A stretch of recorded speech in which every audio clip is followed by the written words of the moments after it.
Primero que nada, acerca de las múltiples reacciones, sobre todo que a nivel nacional hemos visto, por ejemplo, personalidades como Valentina Lasraki, a quienes muchas personas siguen de años haciendo comentarios junto con un sacerdote, olvidé el nombre, acerca de que San Juan Pablo II inició esto de establecer un día de la misericordia, pero es el Papa Francisco quien le da realmente encarna la misericordia. Comentarios así muy, me parece un poco exagerados. No sé qué opinión le merezca para empezar las reacciones generales. Creo, padre, no equivocarme al decir que al Papa Francisco le habría parecido esto hasta demasiado con respecto a la idea de funeral. Pienso que el Papa, como cualquier persona, tenía derecho a decir yo quiero un funeral sencillo. Y misericordia creo que es la palabra clave del pontificado del Papa Francisco. Quizás es la palabra ternura, quizás cercanía, Exacto. pero misericordia creo que es el lema de su pontificado. Completamente. Pienso que fue Juan Pablo II el que instituyó el Domingo de la Misericordia siguiendo Era esas tan devoto de apariciones Faustina Kowalska, de claro. Santa Faustina, pero ¿quién puso, digamos así, en obra Carne, en la encarnar, carne, ¿no? exacto, encarnar la misericordia?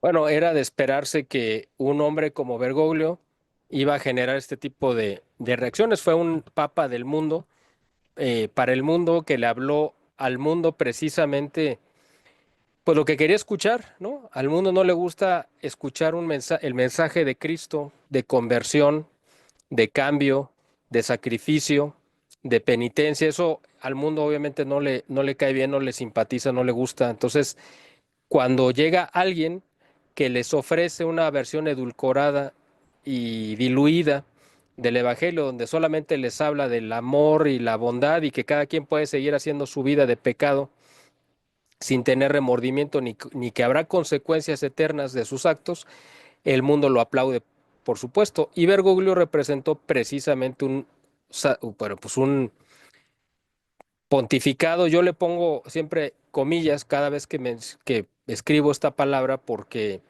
a mí me parece que él lo que ejerció fue una usurpación durante 12 años de un cargo para el que no fue realmente elegido legítimamente.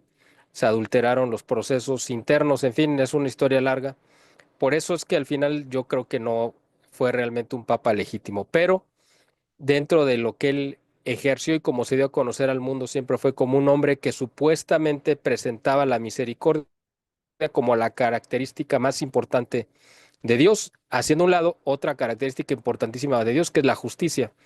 Entonces, Bergoglio siempre habló de un Dios misericordioso que perdona todo, que tolera todo, y hasta llegar al punto de decir, no, pues yo creo que el infierno está vacío.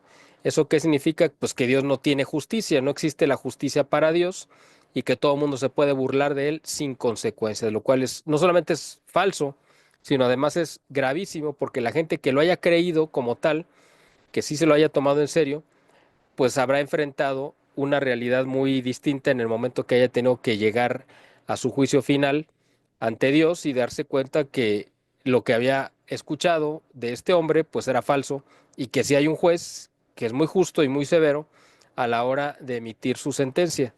Y el mismo Bergoglio ya le tocó vivir esa experiencia, me imagino a estas horas, yo creo que ya escuchó su sentencia, la que haya sido, no sé cuál sea, no lo voy a juzgar yo porque eso tampoco me corresponde, eso es algo que Dios se reserva, pero esa sentencia, la que haya sido, ya la escuchó. Entonces, esa falsa misericordia, o sea, claro, Dios, por supuesto que es un Dios misericordioso que nos ama, nos tiene una infinita paciencia, pero la paciencia siempre está ligada con el tiempo, es decir, con un tiempo de espera. El paciente es el que espera. ¿Qué es lo que espera? Pues que algo suceda. Dios es paciente y misericordioso, paciente y misericordioso. La paciencia es la espera que Dios tiene para que el hombre cambie y y responda o corresponda al amor de Dios que Dios nos tiene de manera gratuita e infinita. Nosotros no podemos corresponder en la misma proporción al amor de Dios, pero en la medida de nuestras limitaciones, Dios espera que podamos agradecer y al menos corresponder en la medida de nuestras limitaciones al amor gratuito, desinteresado, por supuesto, que Dios nos da. Que además Dios no nos necesita absolutamente para nada. Podemos o no existir y a Dios no le quitamos ni le agregamos nada. Sin embargo, nosotros dependemos absolutamente en todo de Dios, de la acción de Dios, de la acción misericordiosa de Dios. Entonces, hablar simplemente de que Dios es misericordioso sin más y que todo lo aguanta y que todo lo perdona y que todo lo olvida, porque también hay que meter esa otra parte, y de que lo que decía Bergoglio, ¿no? De que un homosexual puede llevar una vida de homosexual activa con una pareja y de todos modos Dios lo bendice y lo ve bien y además rematando con las estupideces que decía de que pues Dios te creó así y así tienes que vivir, como si Dios fuera un Dios que se contradice a sí mismo, que crea o que obra en contra de sus propios designios, ¿no? Lo cual es absolutamente estúpido hasta desde el punto de vista filosófico, teológico, científico, del cualquier óptica que uno lo quiera, como periodista, buena periodista, que era judía y se convirtió al catolicismo por Juan Pablo II. Solamente Dios sabe si es una conversión legítima, real, profunda o, o por conveniencia. Eso yo no tampoco lo voy a juzgar porque no tengo elementos para hacerlo y solamente Dios lo sabe, pero ella pues ha sido una mujer que pues, iba a aplaudirle todo absolutamente a Francisco eh, y bueno, pues jugó con el papel pues para el cual la pusieron ahí al frente de las cámaras, ¿no? El sacerdote que ya ha hablado con ella, no sé quién sería, pues también ahorita, no solamente ellos, todos los medios a nivel mundial, me imagino que usted ha visto muchos de ellos, yo he visto algunos, obviamente sería imposible verlos todos, pero tanto en canales de YouTube como en medios abiertos y públicos de televisión, de radio no he escuchado, pero me imagino que es la misma, han hablado, bueno, algunos de radio sí he escuchado, han hablado maravillas, ¿no? De Bergoglio, como si hubiera sido un hombre que no cometió ningún error, como si realmente hubiera sido un santo, que hubiera sido un hombre perfecto, maravilloso. Le repito lo que dije al principio, es ese mundo que aborrece a la iglesia, que aborrece a Cristo, que aborrece su evangelio, su buena nueva, lamentándose porque perdieron a su papa, ¿no? A su líder espiritual que lo representaba a ellos en esa guerra declarada a la iglesia y a Cristo.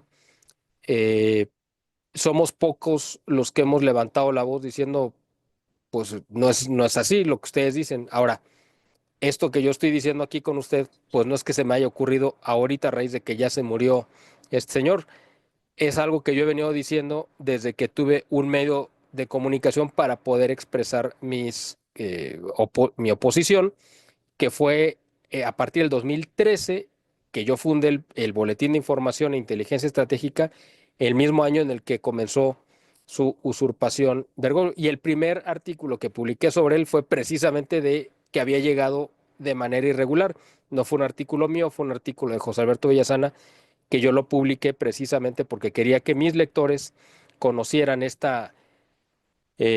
pues este análisis que hacía el doctor Villasana, demostrando por qué Bergoglio pues no era un papa legítimo, ¿no? Entonces, a partir del 2013, es decir, los mismos años que duró este hombre sentado en la silla de San Pedro, pues son los mismos años que yo estuve haciendo pues un señalamiento de las cosas que yo consideraba que estaban equivocadas de él, con las que yo no estaba de acuerdo y que me parecían pues muy lamentables. Hoy, por cierto, también lo comento, bueno, que la gente que vea, o estos días, porque no sé cuándo va a ver la gente este video, eh, una voz muy importante, importantísima, que también hizo una crítica muy fuerte sobre Bergoglio, de alguien que uno no se esperaría. Que yo lo critique, pues no puede, quizá no sorprenda a muchos y tampoco tendrá quizá la mayor relevancia, pero que un personaje de este calibre tenga el arrojo de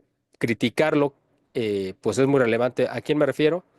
A nada más y nada menos que el cardenal don Juan Sandoval Íñiguez, arzobispo emérito de Guadalajara, que ante un medio de comunicación muy reconocido como es Latinus, con el que yo pues tengo también mis diferencias en muchos aspectos, coincido en algunos otros, pero este, cuando menos en este me sorprendió que lo hayan entrevistado a él y el cardenal Sandoval pues fue muy duro, muy claro al decir, pues Bergoglio hizo cosas contrarias a lo que dice la doctrina de la Iglesia Católica, o sea, que alguien de ese nivel, de esa jerarquía, alguien que incluso fue testigo de cómo llegó al papado este hombre, porque pues, él estuvo en el cónclave anterior y también estuvo en el cónclave de Benedicto XVI, pues creo que es una voz bastante acreditada como para señalarlo, ¿no? Además, él tuvo una relación personal con Bergoglio, fueron arzobispos al mismo tiempo, uno de Buenos Aires y otro aquí de Guadalajara, se conocieron bien,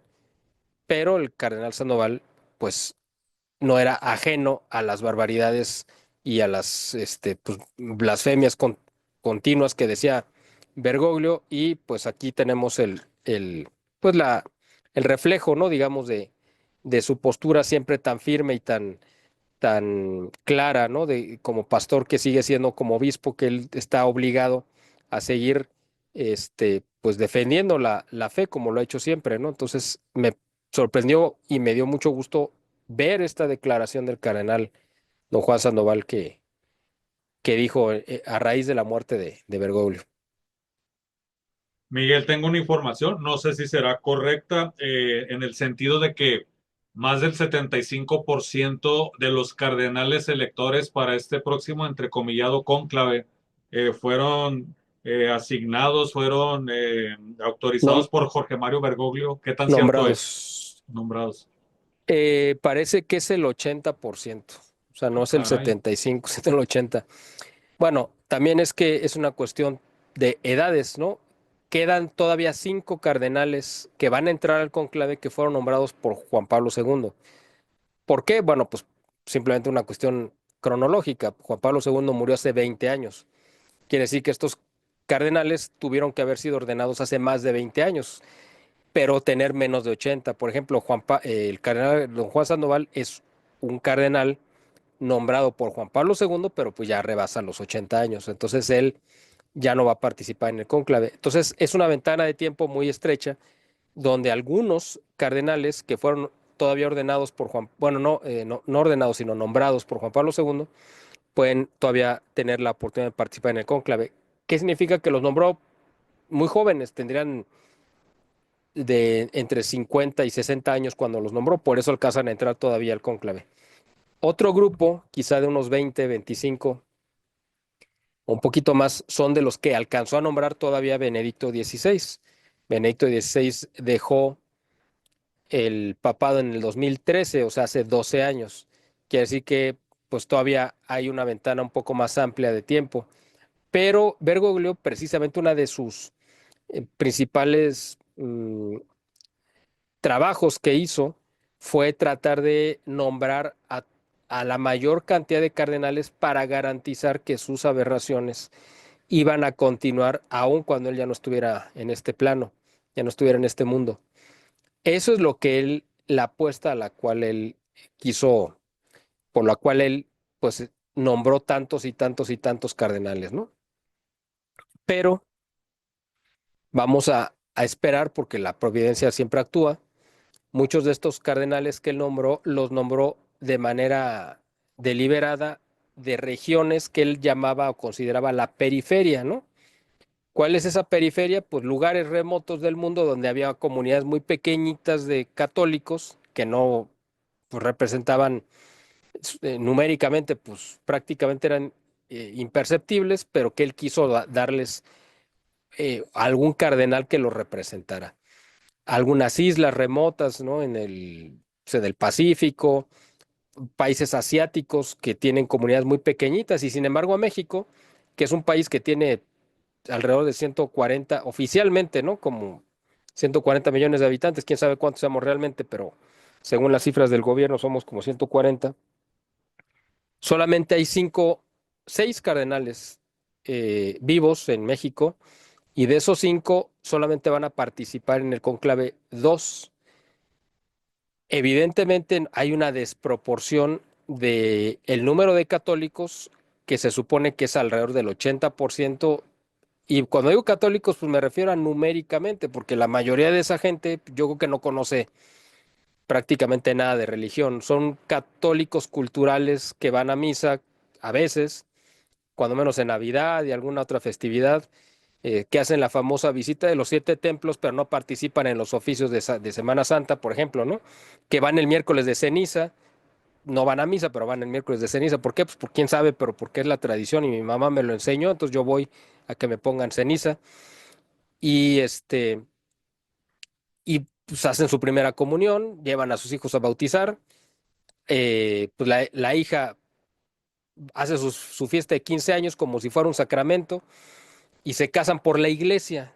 Básicamente esa es la vida de un católico común y no tiene mayor conocimiento de nada. Entonces, bueno, ese 80% numéricamente o teóricamente de mexicanos que son católicos, que estaríamos hablando de más de 100 millones, 110 millones quizá de personas, eh, pues deberían de tener un número más grande de cardenales. Estaríamos hablando de al menos pues un cardenal por cada 10 millones de personas y estaríamos todavía cortos y estaríamos hablando de 12 cardenales, ¿no?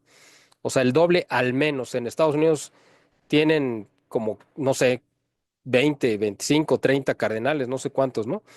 Allá porque también, pues como hay mucho dinero y es el principal sostenedor de la Iglesia Universal, ¿no? Las contribuciones norteamericanas, pues tienen otros privilegios, ¿no? Pero pues en Italia, bueno, o en Europa en general, pues hay lugares donde yo creo que hasta hay más cardenales que católicos, ¿no? Literalmente, que hay países donde pues ya el catolicismo prácticamente ya desapareció, pero siguen teniendo muchos cardenales comparados con el número de gente. ¿Por qué? Pues porque son países que ejercen influencia en todos los sentidos, ¿no? Entonces, bueno, todo esto que comenté es porque Bergoglio le dio prioridad a nombrar cardenales de la periferia que representaban a comunidades muy pequeñitas. Lo que le salió al revés a lo que tenía calculado es que la mayoría de esas regiones y de esos lugares, pues las sociedades son muy conservadoras, están a favor de la familia natural, en contra del aborto, están en contra de la homosexualidad. Entonces, la agenda de Bergoglio en esas comunidades y ante esos cardenales, pues la verdad es que no tiene apoyo.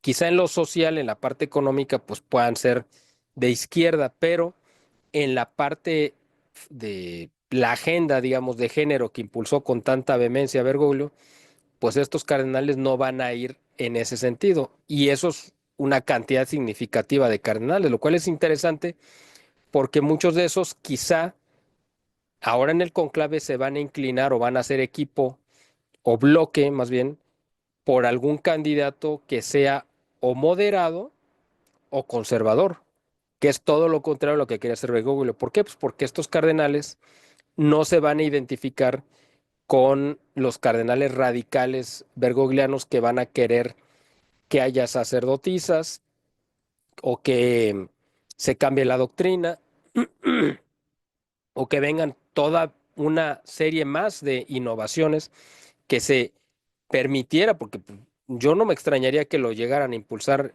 un eh, papa que esté alineado con Bergoglio, que quiera incluso elevar al grado de sacramento el matrimonio entre homosexuales, ¿no? Que de por sí no se puede llamar matrimonio, pero bueno, la unión sería lo correcto entre homosexuales y que lo quieran elevar a sacramento o cualquier cantidad de aberraciones que se les puedan ocurrir.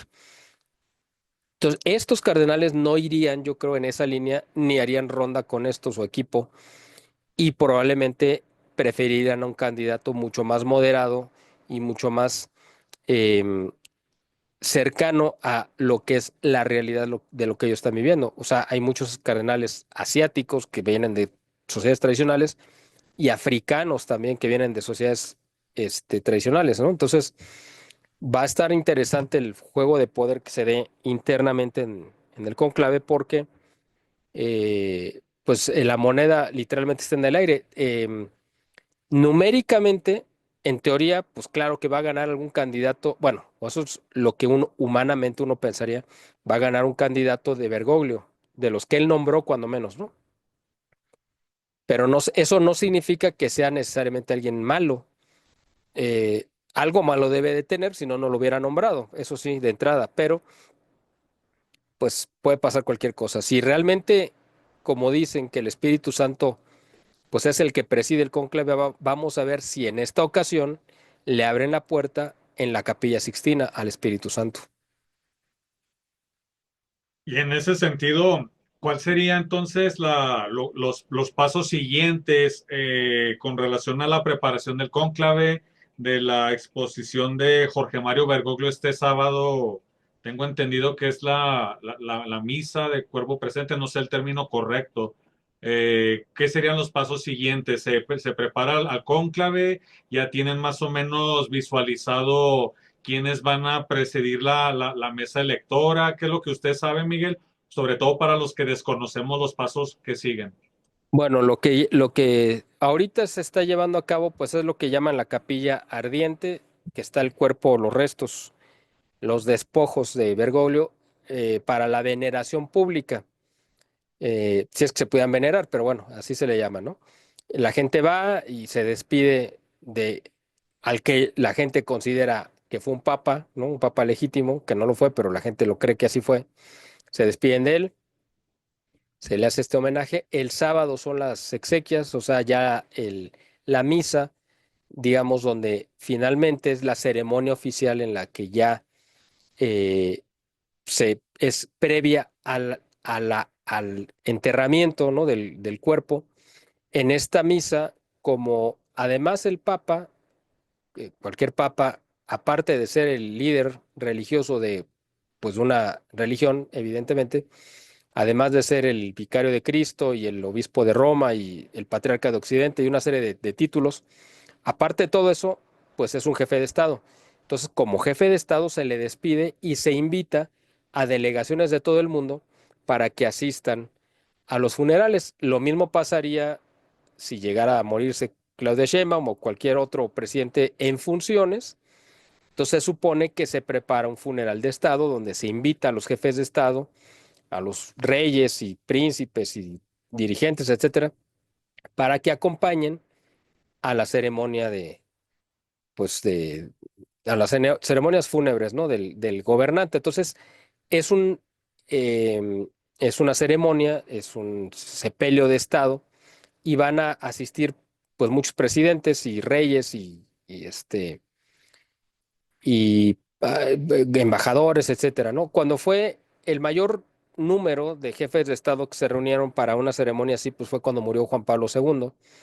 Fueron, yo creo que alrededor de 250 entre presidentes, vicepresidentes, reyes, este, y gobernantes y de todo. O sea, fue una cantidad grandísima. ¿Por qué? Pues porque su pontificado fue muy largo, durante 27 años, y le tocó convivir con muchísimos presidentes. Entonces, unos eran presidentes vigentes y otros fueron este, expresidentes. Por ejemplo, de Estados Unidos, pues estuvo presente Bush, Obama, que Obama era no, Obama no me acuerdo si estuvo o no, porque él no, todavía no era presidente.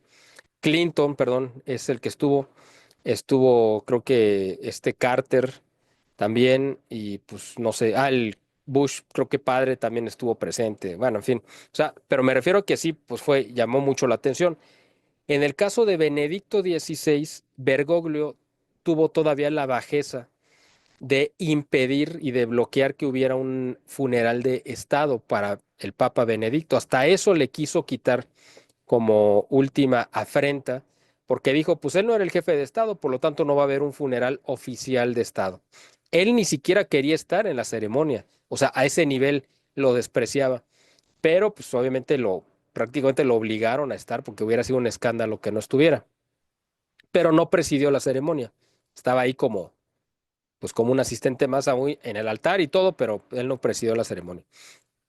En el caso de Bergoglio, van a ir muchos, pero no van a ir tantos, evidentemente, ni por mucho, como fue con Juan Pablo II.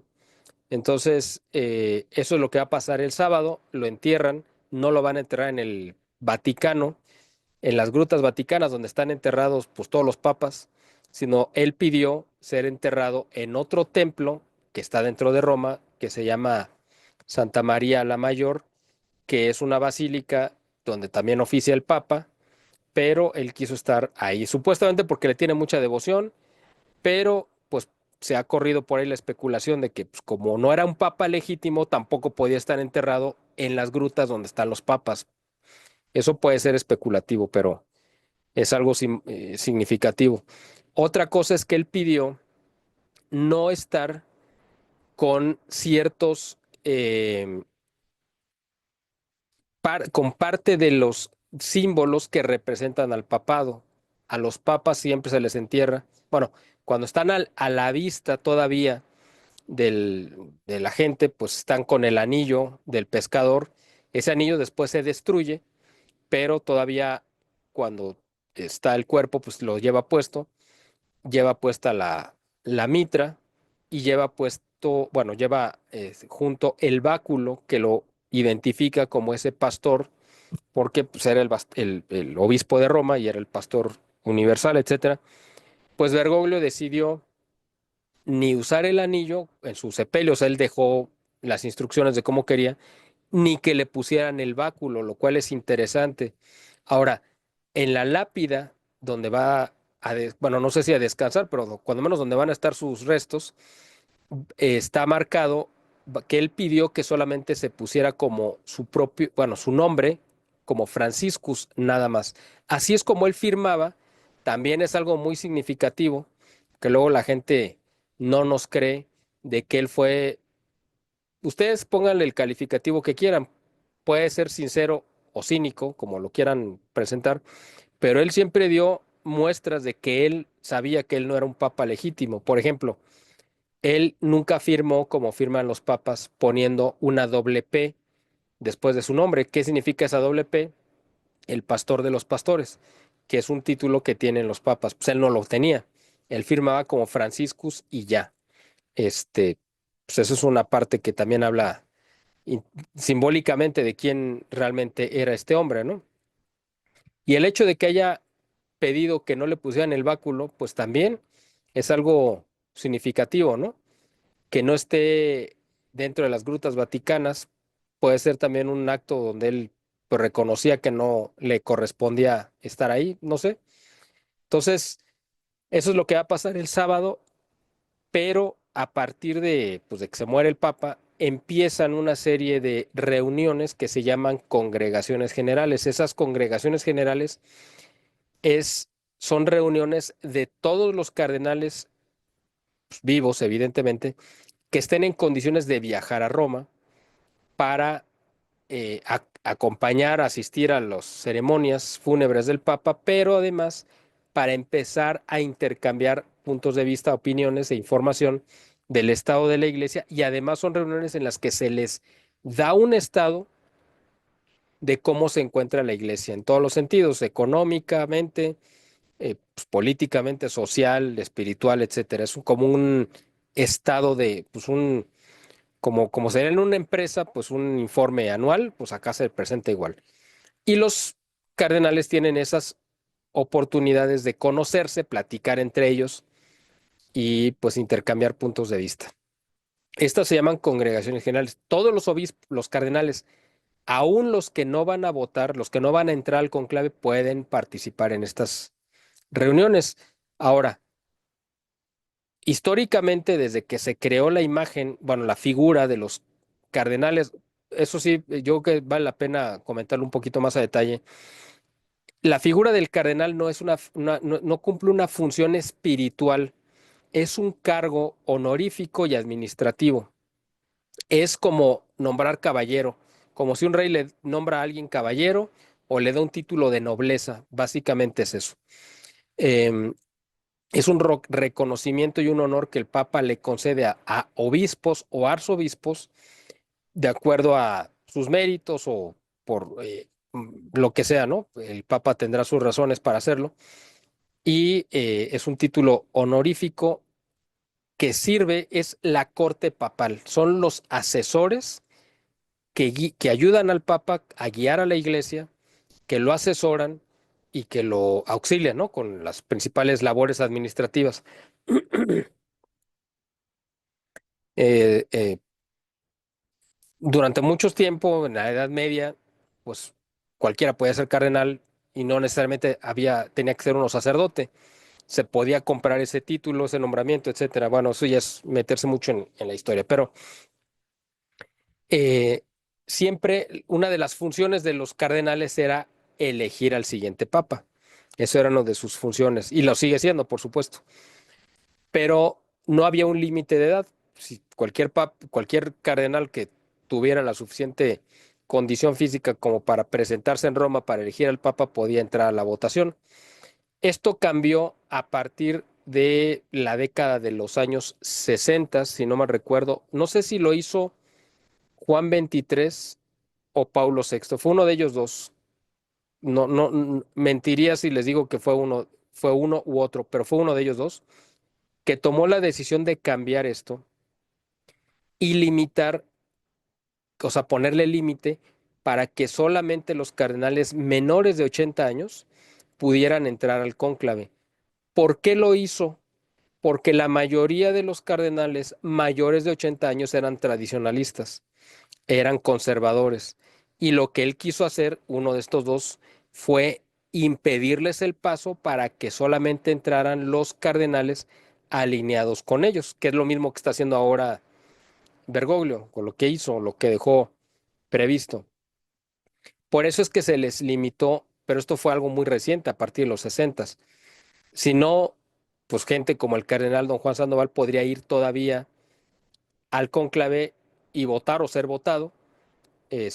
Tiene 92 años, él ya no va a ir a Roma, no va a participar en estas congregaciones generales, porque pues ya por su estado está bien en general de salud, pero ya sus condiciones pues obviamente están limitadas, entonces él no va a participar en nada de esto, ni siquiera va a ir al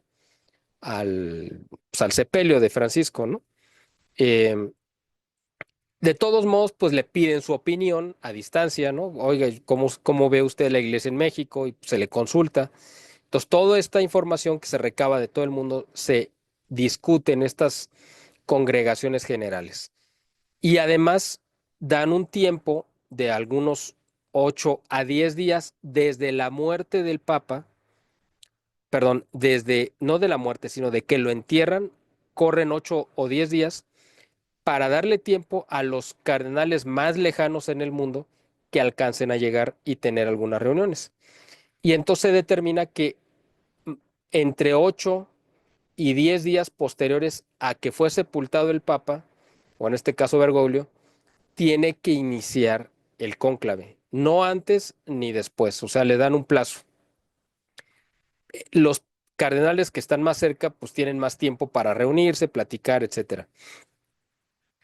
Entonces, la idea es, y también le dan varios días al cuerpo del Papa para que llegue la gente a rendirle honores, pero también con la idea de darle tiempo a los cardenales que dejen todo listo en sus lugares de origen para que se trasladen, porque uno de ellos ya no va a regresar a su casa.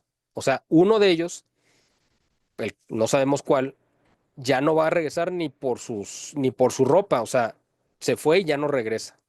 Entonces, por eso tienen que dejar todo listo y previsto, y pues, ocupan días para hacerlo. Entonces, corren estos 8 días a partir de que entierran a Bergoglio y probablemente esto va a suceder el sábado 26 que lo van a enterrar y por ahí más o menos del 1, 2, del 3 o 4 de mayo puede empezar el cónclave y no tiene un límite. O sea, no hay fecha límite que digan, tienen tantos días para nombrar un papa.